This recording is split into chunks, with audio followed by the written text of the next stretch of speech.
ராஜா, உன்னுடைய இழப்புக்கு இப்ப ஆறுதல் சொல்றதா இல்ல நடந்த நிகழ்ச்சிக்கு அனுதாபப்படுறதான்னு தெரியல.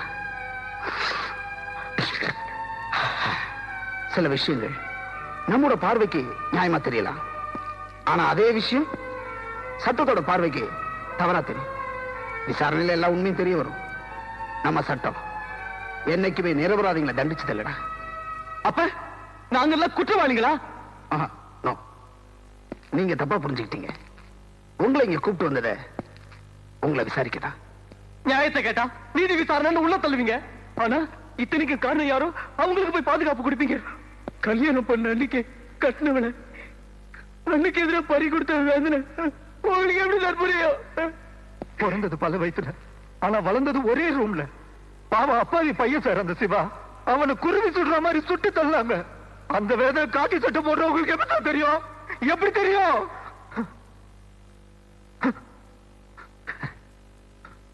அந்த வேதனைங்களாம் புரியாம இடம் உங்களை இங்க பார்க்க வந்திருக்கேன். காக்கி சட்டை போட்ட கடுமையான ஆபீசர் இங்க வரலடா.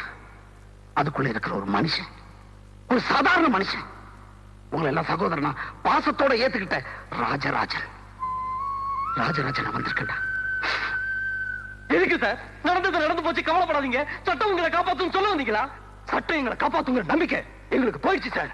சட்டம் கொடுக்காத தண்டனைய அந்த பங்காருக்கு நாங்க கொடுக்க போறோம் சார். நீங்க இருக்கிறது ஜெயில், அது புரிஞ்சுக்காம பேசுறீங்க. இப்ப கூட சொல்றேன், உங்க பிரச்சனைக்கு சட்டத்தால தான் தீர்வு காண முடியும். அந்த சட்டத்தை உங்க கையில எடுக்கணும் நீங்க தீர்மானம் பண்ணீங்க, உங்க முதல் எதிரியே நான் தாண்டா. இளைஞர்கள் நெருப்பு மாதிரிடா. ஒளிவிளக்காவும் பயன்படுத்தலாம், ஊரையை எரிக்கிறதுக்கும் பயன்படுத்தலாம். இப்ப எரிஞ்சிட்டு இருக்கிற நெருப்புக்கு பழைய துணிக்கும் பட்டு துணிக்கும் வித்தியாசம் தெரியறது இல்ல. அதே மாதிரி தான் உங்களுக்குள்ள இருக்கிற வேதனைக்கு நல்லது எது கெட்டது எதுன்னு தெரிய போறதில்ல. சமுதாயத்தால பாதிக்கப்பட்ட நீங்க சட்டத்தால தண்டிக்கப்படக்கூடாதுன்னு போராடுறவன்டானா?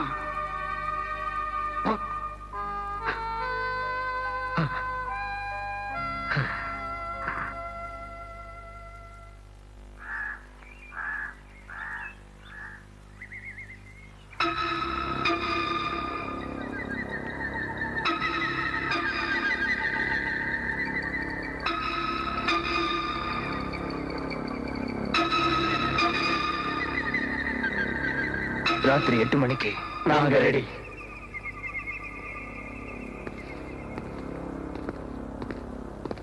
உங்களை எதுக்கு தப்பிக்க வைக்கிறேன்னு எனக்கு தாண்டா தெரியும்.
ஒன்றில்லைனா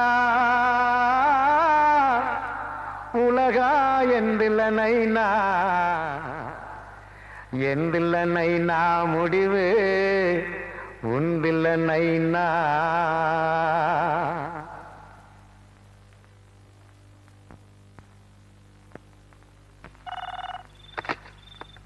hello, DGP here.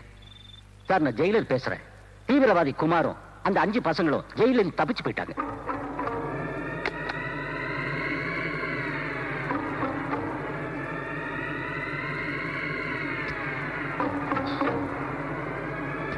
Mister Rajarajan, இப்ப என்ன சொன்னீங்க? அந்த பசங்களை விடுதலை செய்யணும்னு சொன்னேன் சார். அதுக்கு அவசியமே இல்லை. அந்த பசங்க தீவிரவாதி குமாரோட தப்பிச்சு போயிட்டாங்க. அந்த பசங்க மேல ரொம்ப நம்பிக்கை வச்சுக்கிட்டு இருந்தீங்க. இந்த கேஸை உங்ககிட்ட ஒப்படைக்கிறேன். நீங்க தான் அவங்களை பிடிச்சாகணும். Dead R alive. உயிரோட அவங்க வருவாங்க சார்.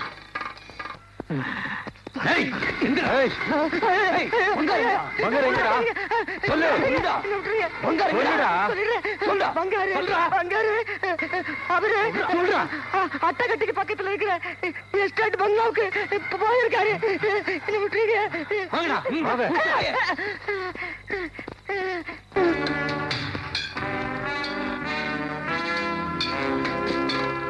இந்தாங்க ஐயா.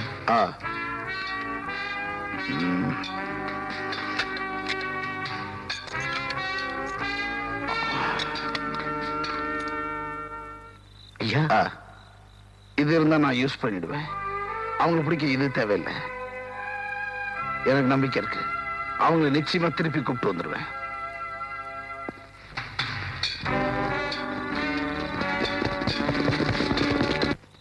ஐயா ஐயா ஐயா, என்னாச்சு? ஜெயில இருந்து தப்பிச்ச பசங்க என்ன மிரட்டி பங்காரையா இருக்கிறத தெரிஞ்சுக்கிட்டு அங்க போறானுங்க ஐயா. எங்க இருக்கான் பங்காரு? பங்காரையா அட்டகட்டி எஸ்டேட் பங்களால இருக்காருங்க ஐயா. நீ போ, நான் பாத்து. சரிங்க ஐயா. அட்டகட்டி ஸ்டேஷன், நாங்க கண்ட்ரோல் ரூம்ல இருந்து பேசுறோம். சொல்லுங்க சார், என்ன விஷயம்? அங்க பங்காருங்கிற ஆளுக்கு சொந்தமான பங்களா ஏதாவது இருக்கா? ஆமா இருக்கு சார். பங்கார் அங்க வரப்போறாரு. அவருக்கு உடனே பாதுகாப்பு கொடுங்க. Okay sir. அவரை கொல்ல ஜெயில இருந்து தப்பிச்ச 6 பசங்க வராங்க. உடனே அவங்களை அரெஸ்ட் பண்ணுங்க. எல்லா ஏற்பாடும் உடனே பண்றேன் சார்.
ராஜா, இந்தாடா.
சீக்கிரம் ஸ்டார்ட் பண்றா. சீக்கிரட்டா.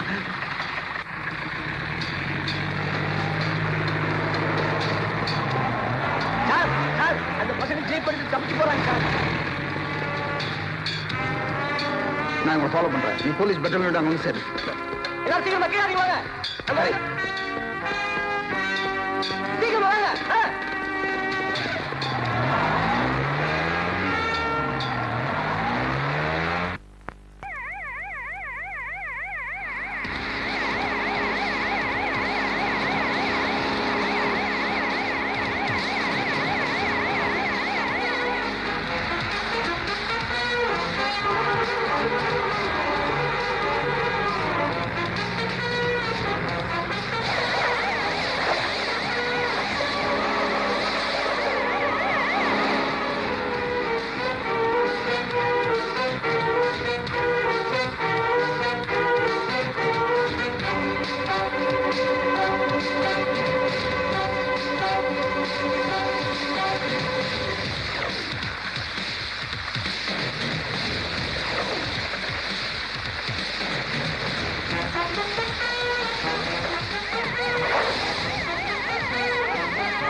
எல்லாம் இறங்குதா?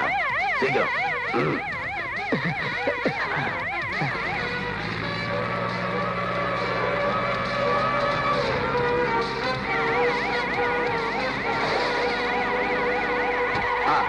சொல்லுங்க. இப்ப நாங்க புலிப்பாறை டேமண்டா இருக்கோம். போவா.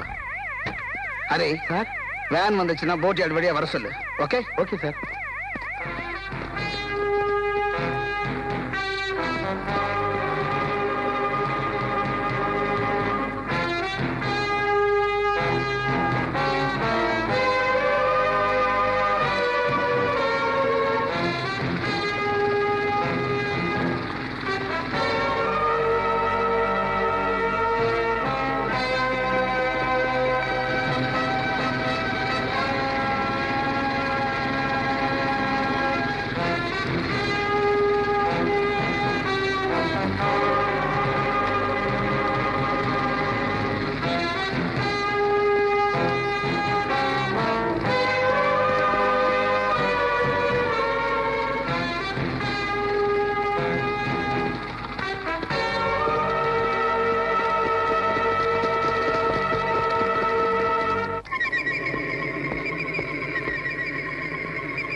இப்ப கூட சொல்லண்டா, வன்முறை என்னைக்குமே சரித்திரம் கிடையாது.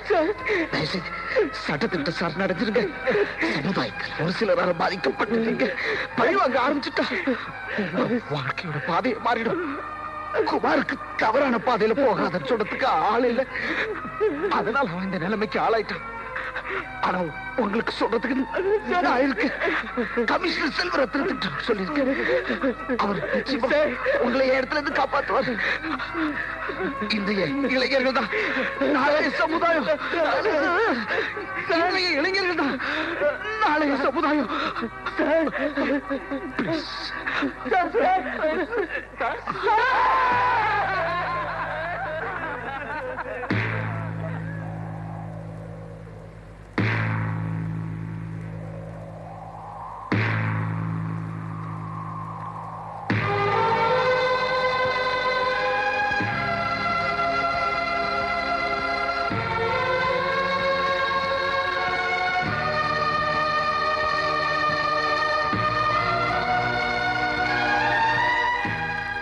பாதிக்கப்பட்டவர்கள் பழி வாங்குவது என்பது சட்டத்திற்கு புறம்பானது. இந்த இளைஞர்கள் சிறையிலிருந்து தப்பித்தது, பங்காரு மற்றும் சிலரை கொலை செய்தது போன்ற குற்றங்களுக்கு தண்டனை அடைந்தே தீர வேண்டும். ஆனால் இந்த இளைஞர்களுக்கு சமுதாயத்தால் ஏற்பட்ட இழப்புகள் அதிகம் என்பதாலும் சந்தர்ப்ப வசத்தால் நிகழ்ந்த கொலைகள் என்பதாலும் குறைந்தபட்ச தண்டனையை இந்த நீதிமன்றம் விதிக்கின்றது. மேலும் தீவிரவாதி குமாரால் தவறான பாதைக்கு செல்ல இருந்த இளைஞர்களை தன் உயிரையே தியாகம் செய்து நல்வழிக்கு அழைத்து வந்தவர் ஏசி ராஜராஜன். காவல் அதிகாரிகள் எப்படி இருக்க வேண்டும் என்பதற்கு உதாரணமாக திகழ்ந்தவர். அவருக்கு இந்த நீதிமன்றம் தன் அஞ்சலியை தெரிவிக்கின்றது. இன்றைய இளைஞர்கள்தான் நாளைய சமுதாயம்.